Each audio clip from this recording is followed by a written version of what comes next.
La vidéo est publiée par le Pentagone et serait la preuve de la responsabilité de l'Iran dans l'attaque des 2 navires. On y voit des hommes qui inspectent et retireraient une mine ventouse, une charge qui n'aurait pas explosé. Pas de doute, selon l'armée américaine, il s'agit bien des gardes de la révolution iranienne. L'analyse du gouvernement des États-Unis est que la République islamique d'Iran est responsable des attaques qui ont eu lieu dans le golfe d'Oman aujourd'hui.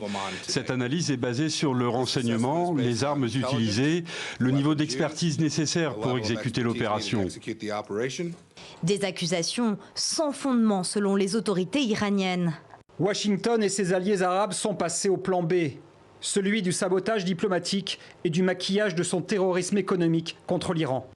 Depuis Bichkek, le président Rouhani accuse les États-Unis de menacer dangereusement la stabilité régionale et donc mondiale. Jeudi, 2 pétroliers ont été pris pour cible dans le golfe d'Oman. Un incident dans un passage maritime stratégique qui a fait directement grimper les prix du pétrole et déclenché une réunion d'urgence à l'ONU. À Riyad, la coalition saoudienne alliée des États-Unis incrimine aussi le régime chiite iranien sous fond de guerre au Yémen.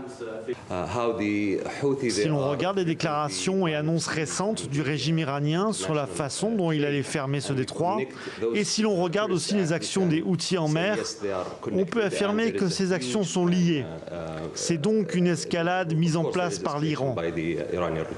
Une attaque qui constitue un nouvel avertissement dans les tensions régionales, un mois après le sabotage de 4 navires au large des Émirats arabes unis.